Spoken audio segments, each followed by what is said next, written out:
नमस्ते बच्चों, welcome back to my class.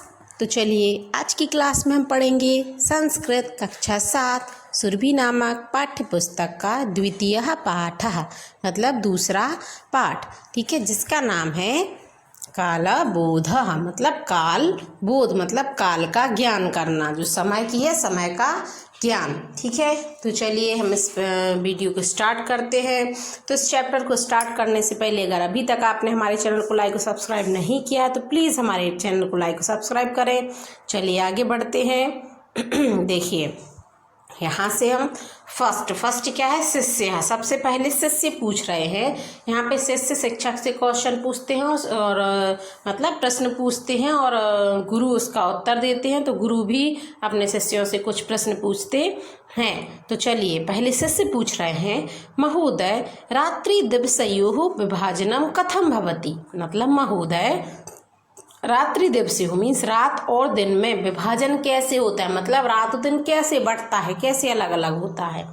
तो गुरु कह रहे हैं, क्या कह रहे हैं गुरु, पृथ्वी गोलाकारः विद्यते, मतलब पृथ्वी गोल आकार की होती है। एषा अहर्निशं केंद्रे परिभ्रमति, मतलब ठीक है, इसके मतलब यह अहर्निशम मीन्स दिन और रात। ठीक है, केंद्रे मीन्स क्या होता है, केंद्र में, बीच में। परिभ्रमति मीन्स घूमते हैं।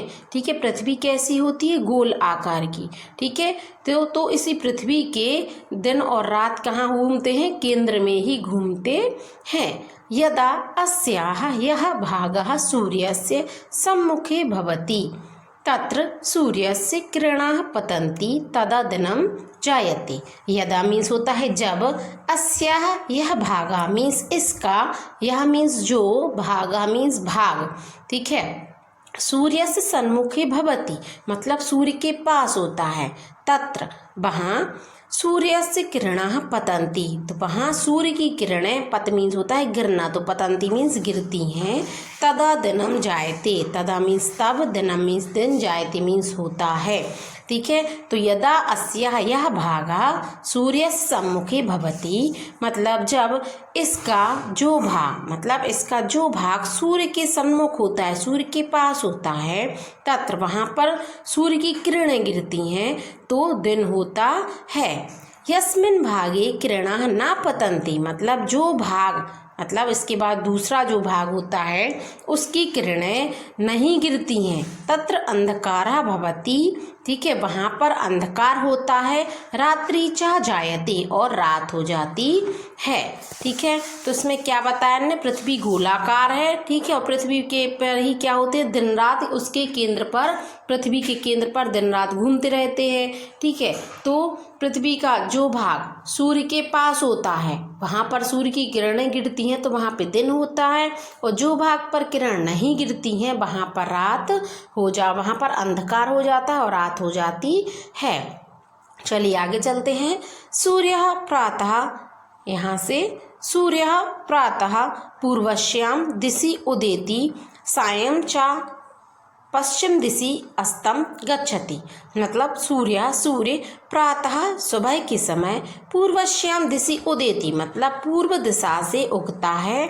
सायं च, और शाम को पश्चिम दिशि अस्तं गच्छति, पश्चिम दिशा में अस्त हो जाता है, मतलब पश्चिम दिशा में डूब जाता है।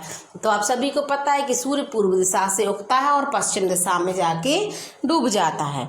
ठीक है, एवं सूर्यस्य उदयानन्तरं दिनस्य अस्तानंतरम च रात्रिः ज्ञानम भवति। एवं इस प्रकार सूर्य से मीन्स सूर्य के उदयानंतरम मीन्स उदय होने के बाद, दिनस्य मीन्स दिन का, अस्तानंतरम च और अस्त होने के बाद, रात्रिः ज्ञानम भवति रात होने का ज्ञान होता है। तो इस प्रकार सूर्य के उदय होने पर दिन का और अस्त होने पर मीन्स डूब जाने पर रात का ज्ञान होता है। दिवानिशानुसारमेव जनाः विविधाः क्रियाः सम्पादयन्ति। दिवा मीन्स दिन, निशा मीन्स रात, अनुसारेण एव मतलब अनुसारम एव मतलब दिन और रात के अनुसार ही, जना मीन्स लोग, विविध क्रिया संपादयन्ति मीन्स बहुत सी क्रियाएं संपादित करते हैं, मतलब दिन के काम लोग दिन में करते हैं और रात को क्या करते हैं, सोते हैं। ठीक है, तो मतलब दिन और रात के अनुसार ही लोग बहुत सी क्रियाओं का संपादन करते हैं। अब देखिए, अब फिर शिष्य ने क्वेश्चन कहा है, सप्ताहे कति दिनानि भवन्ति, मतलब सप्ताह में कितने दिन होते हैं। तो गुरु क्या कह रहे हैं, सप्ताहे सप्त दिनानि भवन्ति, मतलब सप्ताह में 7 दिन होते हैं। देखिए, इसके पिछले वीडियो में हमने आपको बताया था मठम एक वचन था, तो मठम का मठानी, ठीक है, धर्मम का धर्मानी। तो देखिए, दिन एक होता तो उसका क्या है, दिनानी मीन्स बहुत से दिन, सप्त दिनानी बहुवचन होगा ना, 7 दिन। ठीक है, तो सप्ताह में 7 दिन होते हैं। तेषाम नामानि तु, ठीक है, और इन सब के नाम तो इस प्रकार हैं। कौन कौन से होते हैं, रविवासरः, सोमवासरः, मंगलवासरः, बुधवासरः, गुरुवासरः, शुक्रवासरः, शनिवासरः च इति, मतलब रविवार, सोमवार, मंगलवार, बुधवार, गुरुवार, शुक्रवार और शनिवार। ठीक है, अब फिर से पूछा है, वर्षे कति मासाः भवन्ति, मतलब वर्ष में कितने महीने होते हैं। तो गुरु क्या उत्तर देते हैं, देखिए गुरु क्या उत्तर देते हैं, वर्षे द्वादशः मासाः भवन्ति, मतलब वर्ष में द्वादशः, 2 और 10, ठीक है, तो 10 और 2 क्या 12 महीने होते हैं। तेषां नामानि तु, और इनके नाम तो इस प्रकार हैं।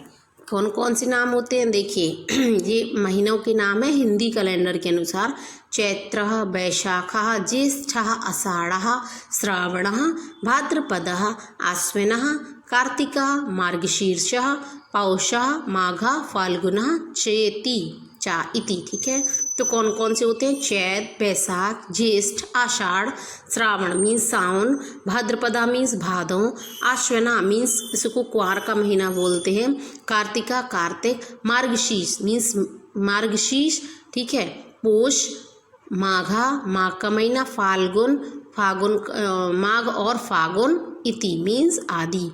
अब शिष्य पूछ रहे हैं, तिथियाः कति भवन्ति, मतलब तिथि कौन कौन सी तिथि कितनी होती हैं।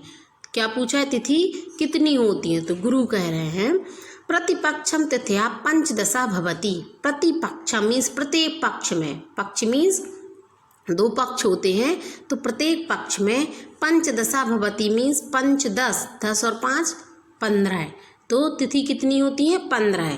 यथा जैसे प्रतिपदा, द्वितीया, तृतीया, चतुर्थी, पंचमी, षष्ठी, सप्तमी, अष्टमी, नवमी, दशमी, एकादशी, द्वादशी, त्रयोदशी, चतुर्दशी, पूर्णिमा, अमावस्या, वा मीन्स अथवा।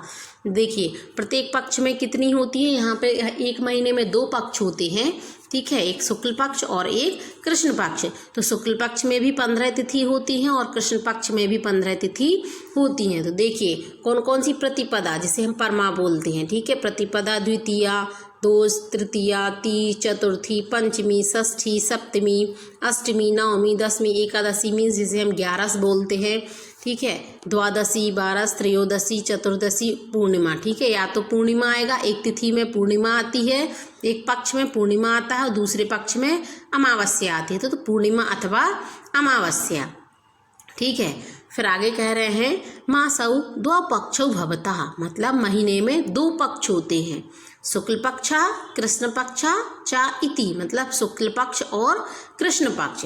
तो शुक्ल पक्षे पूर्णिमा, कृष्ण पक्षी च अमावस्या भवति, तो शुक्ल पक्ष में पूर्णिमा होती है और कृष्ण पक्ष में अमावस्या होती है। जब शुक्ल पक्ष चल रहा होता है 15 दिन का, तो उसमें उसके बाद क्या आता है, चतुर्दशा मीन्स 14 के बाद पूर्णिमा आती है, और अगला जो दूसरा पक्ष होता है उसमें क्या आता है, अमावस्या आती है। तो शुक्ल पक्षी चंद्रा क्रमशः वर्धते, मतलब शुक्ल पक्ष में चंद्रमा धीरे धीरे बढ़ता है। जब शुक्ल पक्ष चलता है तो चंद्रमा का आकार डेली, मतलब हर रोज़ धीरे धीरे बढ़ता है। मतलब जब भी आपको रात को, शाम को आप देखिए आसमान में, तो चंद्रमा आकार अगर आपको बढ़ता हुआ दिखाई दे रहा है रोज़ दिन, तो आप समझ जाइएगा कि पूर्णिमा आने वाली है इस पक्ष में। ठीक है, मतलब ये शुक्ल पक्ष चल रहा है। अगर आप देखते हैं रात में कि उसका आकार धीरे धीरे घटता जा रहा है, ठीक है, तो इसका मतलब है कि ये कृष्ण पक्ष वाला पक्ष चल रहा है और इसके बाद क्या आने वाला है, अमावस्या आने वाली है। तो देखिए, पूर्णिमायाम सह पूर्णताम प्राप्नोति, ठीक है, मतलब शुक्ल पक्ष का चंद्रमा धीरे धीरे बढ़ता है जो पूर्णिमा पर पूर्ण रूप को प्राप्त कर लेता है, मतलब चंद्रमा पूरा गोल दिखाई देता है। पूर्णिमा के दिन आप देखते हो, पूर्णिमा के दर्शन करते हैं, चंद्रमा को जल भी चढ़ाते हैं, तो पूर्णिमा के दिन चंद्रमा अपना पूर्ण आकार ले लेता है 16 कलाओं सहित, ठीक है।